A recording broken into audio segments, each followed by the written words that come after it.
Yes, you're welcome to Risto Bridge Academy. My name is Kiden Sarah, and I will be taking you through commerce. So today we are going to continue with our topic, called communication. So in our previous lecture, we introduced what is communication. We talked about the importance of communication in commerce. What are the elements of uh communication? So today we are going to look at the modes of communication.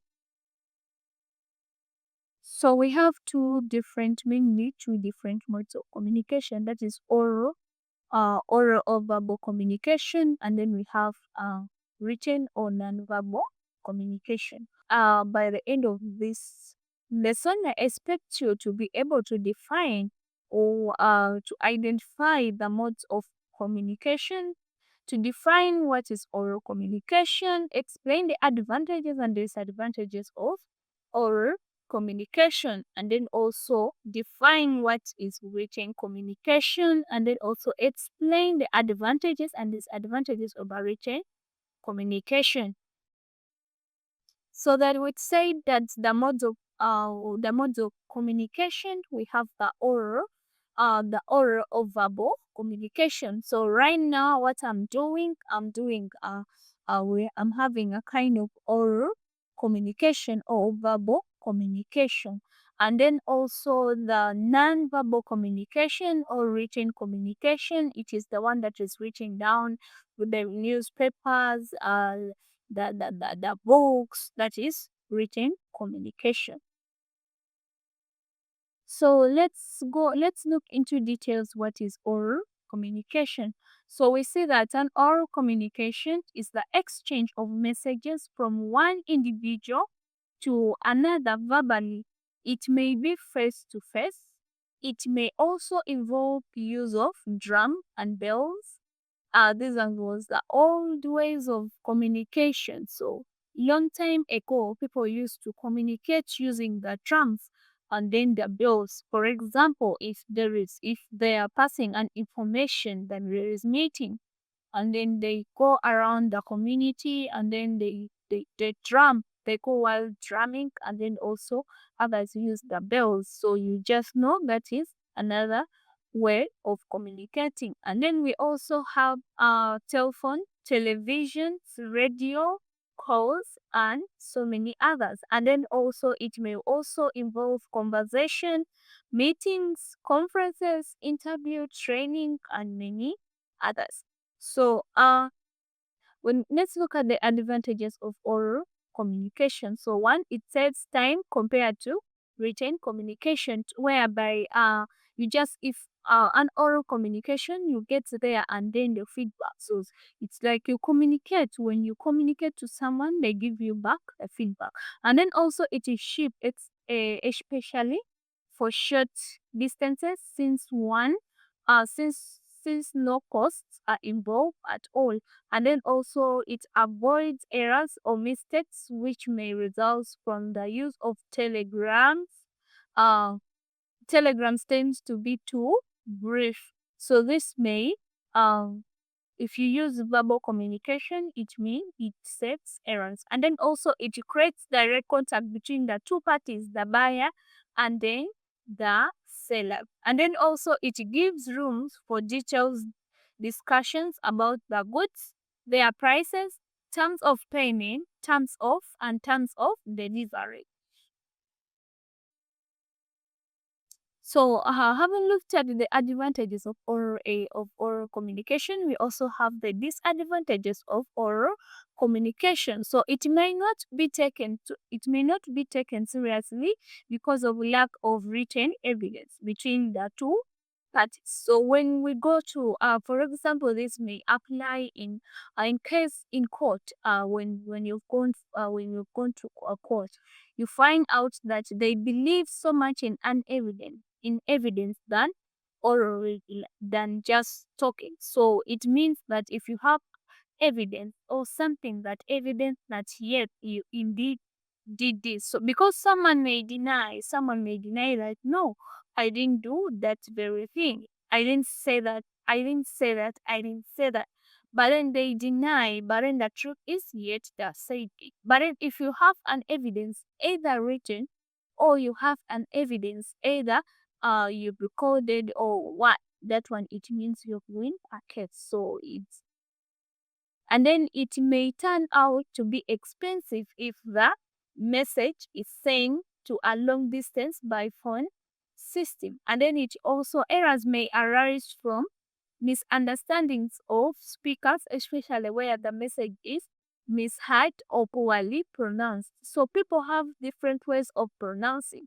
The way we pronounce our words are not the same. So I may pronounce the same word which mean the same, but then it meant the same, but then uh the person may take it differently and then hear something else. So it may if the person is taking that information, it means that they are taking the wrong information because that is not the way they pronounce.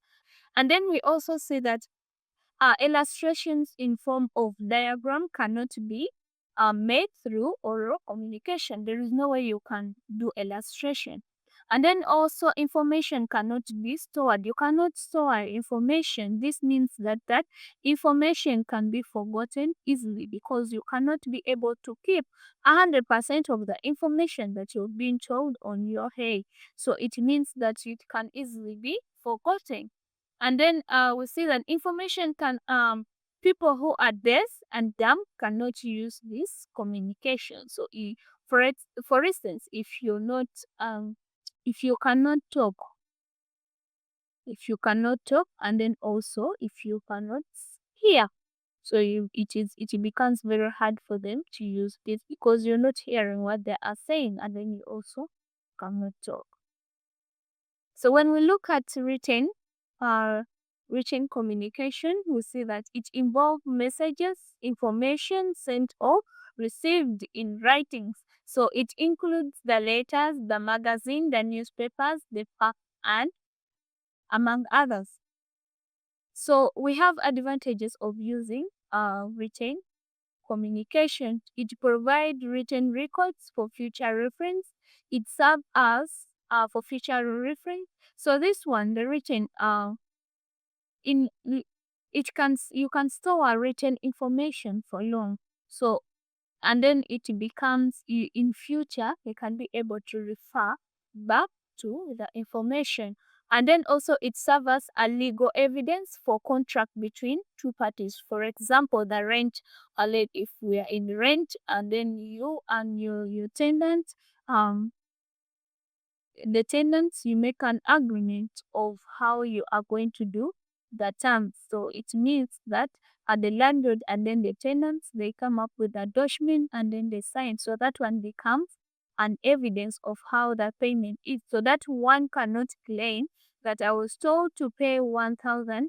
I was told to pay 100 USD per month, but then right now they're claiming that they were supposed to pay 50. So if you don't have the evidence, it means there is no way that they can hope. But then if they have this in written form, it means that it is as an evidence.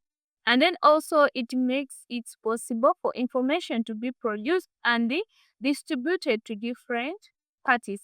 And then we also see that the message can be sent or received at any time. And then we also see that it is suitable for sending messages over long distance. For example, the telex, the fax, and many others. And then we also see that illustration like pictures can be sent. You can easily send an illustration using oral communication. So let's look at the disadvantages of written communication. We see that it tends to be expensive for long distances, especially the fax services.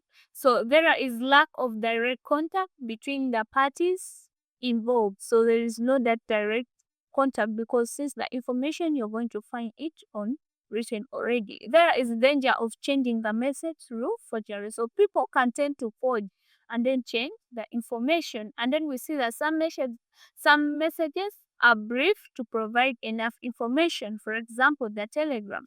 So the Telegram messages are always brief, so it is very hard for someone to go into detail or to understand what's it really. For example, if you're sending your client about the product that you offer, it will not explain into detail, and some people need to be explained into details for them to understand. And then we also see that it can only be used by those who are literate. So we see that in some countries, then at the level of illiterate, it's very high. So it will not favor them because they don't know how to write, they don't know how to read. So how are they going to get the information that it has been sent? So it means that it will not favor, because if you don't know how to read, there is no way that you can understand what is written. You will just see the letters, but you don't know what they mean. And then we also say that it takes a lot of time to write and send information. It's time consuming. And then we also say that one can lose information through destruction by fire or water. So we see that this information can easily be destroyed. For example, the newspaper they can easily, in case of any fire, they catch fire very quickly. In case of water, they get destroyed. Thank you. We've come to an end of today's lesson. Let's link up in our next lesson.